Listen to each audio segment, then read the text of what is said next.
ஓம் சாந்தி 1/12/2024 பாபாவின் முரளியின் சுலோகம். பல்ரூபங்களை கொண்டவராகி மாயையின் பல ரூபங்களையும் இனங்கண்டு கொள்ளுங்கள். நீங்கள் மாயையின் மாஸ்டர் பிரபு ஆகுவீர்கள். மாயை என்பது உங்களுக்குள்ளே வருகின்ற அல்லது இருக்கின்ற பலவீனமான சுபாவம், சம்ஸ்காரம் அல்லது ஒரு எண்ணம் கூட எங்களுக்கு தடையை அல்லது எங்களோட முயற்சியிலே ஒரு வேகத்தை அல்லது மாற்றத்தை ஏற்படுத்துகின்றது. ஆகவே யார் இப்போ நம்பிக்கைக்கு தான் அந்த மாயையினுடைய பல வடிவங்களிலே எங்களுக்கு சோதனை பெரும்பாலும் வருகின்றது. இதில் நல்ல உதாரணமாக நாங்கள் பார்க்க வேண்டிய கதை சீதையும் என்ன செய்தார், ராமாயணத்தில் வருகின்ற சீதை என்ற கதாபாத்திரத்தில் சொல்லப்பட்டிருப்பது என்னவென்று சொன்னால், அவர் வெளியிலே ஒரு பிச்சைக்காரனுக்கு பிச்சை கொடுப்பதற்காக கூடப்பட்ட மரியாதை கோட்பாடுகள் அல்லது லக்ஷ்மனுடைய கோடு என்பதனை முழுசாக தாண்டவில்லை, ஒரு விரல் தான் வைத்தார் என்று சொல்லப்படுகின்றது. அடுத்தது ராமரை அவர் அல்லது காவலுக்கு அனுப்பினது காரணம் பொன்மானிலே வந்த ஆசை. அடுத்ததாக அந்த மாரீசன் லக்ஷ்மணா என்று கூப்பிடும் பொழுதும் அவருக்கு அது ராமருடைய குரலா மாரீசன் என்ற குரலா என்று அடையாளம் படுத்தப்பட முடியவில்லை. இதில் பல விடயங்கள் அவருடைய புத்தியிலே ஒரு தாக்கத்தை ஏற்படுத்தியதன் காரணமாகத்தான் லக்ஷ்மணம் விட்டு சென்றார். அப்படி இருந்தும் அவர் கூறிய அந்த கோட்டை, அவர் பாதுகாப்பு கோடுன்னு சொல்லப்படுகின்ற அந்த லக்ஷ்மண் ரேகா என்பதை தாண்டினார் என்றும் அல்லது அதில் ஒரு கொஞ்சம் விரல் தான் வைத்தார் என்றும், அதனால்தான் அந்த ராவணன் மாரீசன் வடிவத்தில் கவர்ந்து சென்றார் என்றும் இந்த கதையிலே சொல்லப்பட்டிருக்கதை நாங்கள் பார்க்குறோம். இந்த வகையில் தான் இந்த பிராமணர்களுக்கும் என்று சொல்லப்படுகின்ற பாபாவுடைய பிள்ளைகள் பல வகையில் இருக்கிறாங்க. அப்போ ஆசை வரும் பொழுது அவர்களை அறியாமல் தாங்கள் என்ன செய்து கொண்டிருக்கிறோம் என்பதை அவர்களுக்கு தெரிவதில்லை. பாருங்க, அவருக்கு ராமருடைய குரல் இத்தனை வருடமாக அந்த ராமருடன் வாழ்ந்தும் ராமருடைய குரலுக்கும் மாரீசனுடைய குரலுக்கும் உரிய வித்தியாசத்தை கூட அவரால் புரிந்து கொள்ளாத அளவுக்கு அந்த ஆசை அவரை தடுத்து விட்டது. அது மாதிரி தான் எங்களுக்கும் சில சந்தர்ப்பங்கள் வரும் பொழுது இதிலே அதிகளவு நாங்கள் ஈர்க்கப்படுவோம். சில வேளைகளில் எங்களுடைய உடல்நிலை எங்களுக்கு ஏதாவது உபாதைகள் ஏற்படுகின்ற பொழுது எங்களுடைய ஞானத்தில் சில விஷயங்களில் நாங்கள் ரொம்ப தெளிவாக இருக்க வேண்டும். பாபா முரளியில் எங்களுக்கு சொல்லியிருக்கிறார், இந்த உடல் இறுதி பிறவிக்குரியது, அது எனக்கு அதில் உபாதை வந்ததுன்னு சொன்னால் நான் என்னுடைய கர்ம கணக்கை கழிக்கிறேன். மற்றது இந்த உடல் ஒத்துழைப்பு கொடுத்து இயங்கும் வரைக்கும் என்னால் இயங்க முடியும், இல்லாவிட்டால் நான் இந்த சரீரத்தை விட்டு செல்லுவேன், அவ்வளவுதான். ஆனால் இந்த விடயம் எனக்கு தெளிவாக இல்லாத பட்சத்திலே நான் குழப்பமடைகிறேன், பயப்படுகிறேன். இதனால தான் சிலர் ஏதாவது இயற்கை அனர்த்தம் வரும் பொழுதோ அல்லது சரீரத்தில் ஏதாவது தீவிரமான நோய் வரும் பொழுதோ குழப்பமடைகிறார்கள் அல்லது பயப்படுகிறார்கள். நிச்சயமாக வேதனை என்பது இருக்கத்தான் செய்யும். இந்த வேதனையிலிருந்து நாங்கள் விடுபட வேண்டுமாயின் எங்களுக்கு நீண்ட காலமான சரீரமற்ற நிலைக்குரிய பயிற்சி அவசியமாகின்றது. இந்த பாபா ட்ரில் என்று சொல்வார், எங்களுடைய மனசுக்குரிய ட்ரில் என்று சொல்வார். மணித்தியாலத்துக்கு ஒருக்காவது நான் இந்த ட்ரில் பயிற்சியை அடிக்கடி செய்து நீண்ட காலமாக, அதாவது நான் எல்லா நிலையிலிருந்தும் விடுபட்டு இருக்கும் பொழுது, இந்த தடையும் பிரச்சனையும் என்னுடைய மனதில் இல்லாமல் இருக்கும் பொழுது நான் அதனை செய்யும் பொழுது தான் எனக்கு அது நீண்ட காலமாக சேமிப்பில் இருக்கும். அந்த நேரத்தில் உதவி செய்யும் இயல்பாக நான் அறியாமல் அந்த சரீரமற்ற நிலையை அனுபவம் செய்ய முடியும். அதனால் மாயினுடைய ஒரு வடிவத்திலிருந்து நான் காப்பாற்றப்படுகிறேன். ஆசை என்பது சிலருக்கு சேவை விடயங்களிலும் கூட ஆசை வருகின்றது. அப்படி இருக்க வேண்டும், சேவை இப்படி இருக்க வேண்டும், இல்லை அந்த வடிவத்தில் நடக்க வேண்டும், நான் இதை செய்ய வேண்டும், நான் அதை செய்ய வேண்டும். ஆனால் பாபா சொல்லியிருக்கார், பாபா தான் சேவை செய்விக்கிறார் எங்களை கொண்டிச்சு. கரான் ஹரவன்ஹார் அவர் தான் செய்பவரும் அவரே, செய்விப்பவரும் அவரே.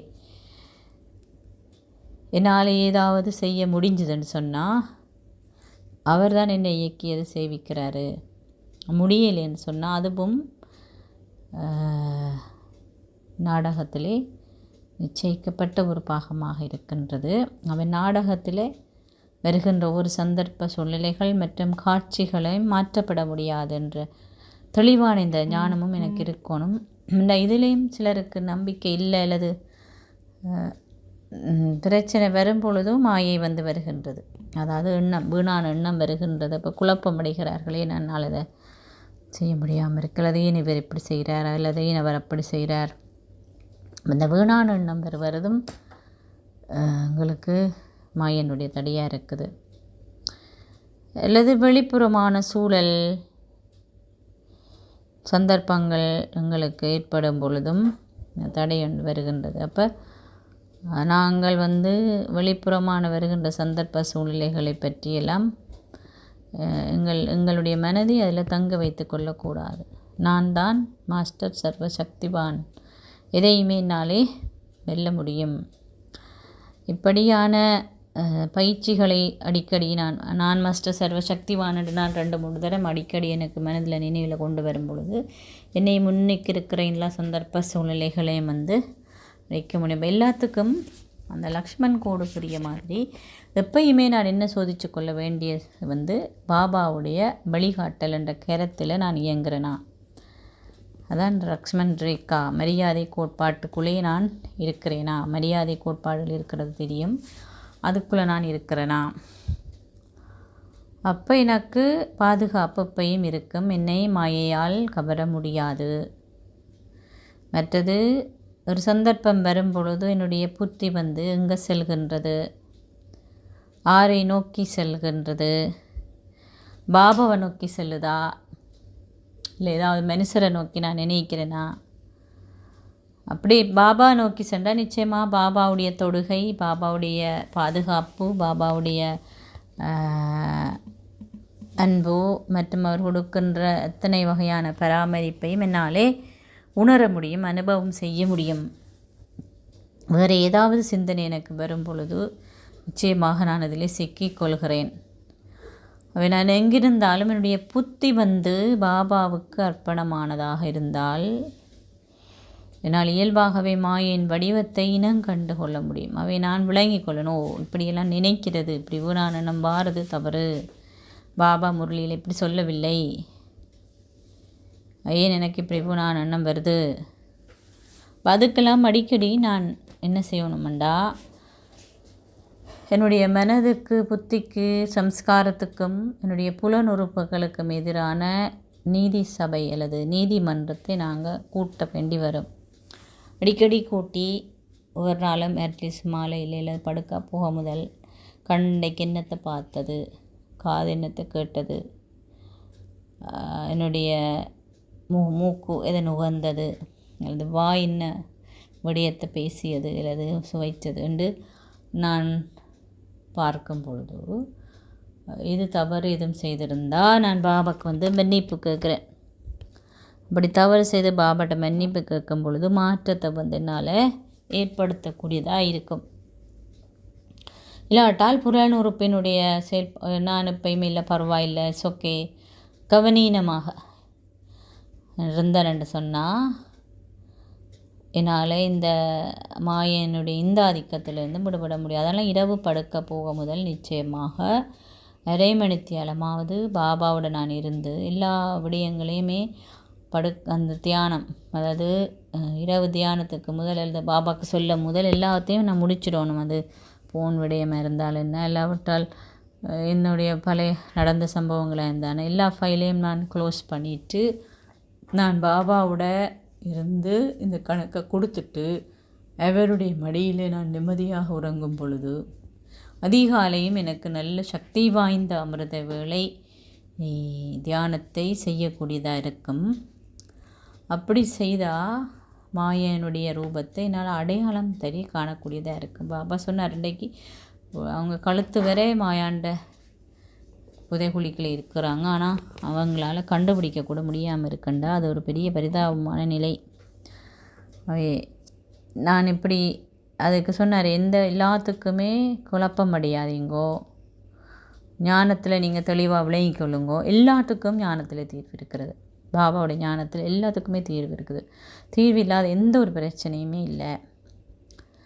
அவை நாங்கள் புரிஞ்சு கொண்டு சந்தர்ப்ப சூழ்நிலைகளுக்கு ஏற்ற மாதிரி எங்களுடைய மனதின் பலத்தை அதிகரித்து பயிற்சிகளை செய்யும் பட்சத்திலே எனக்கு தக்க தருணத்தில் அது உதவி செய்யும்.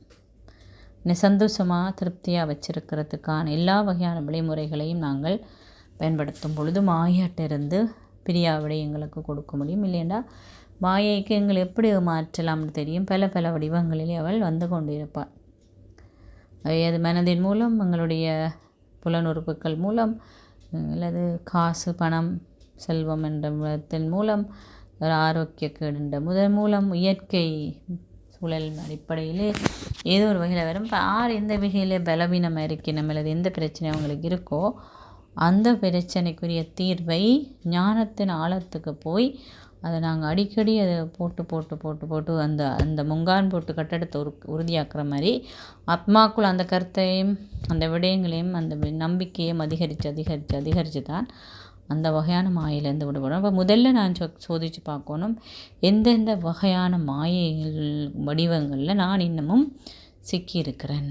இப்படி சிக்கியிருக்கிறேன் இந்த கண்டுபிடிச்சிருந்தா லேசாக என்னால் விடுபடக்கூடிய மாதிரி இருக்கும். ஒன்று சோதித்து பார்த்து இலகுவாகவே உங்களால் தீர்மானத்தை பெற்றுக்கொள்ள முடியும். ஓம் சாந்தி.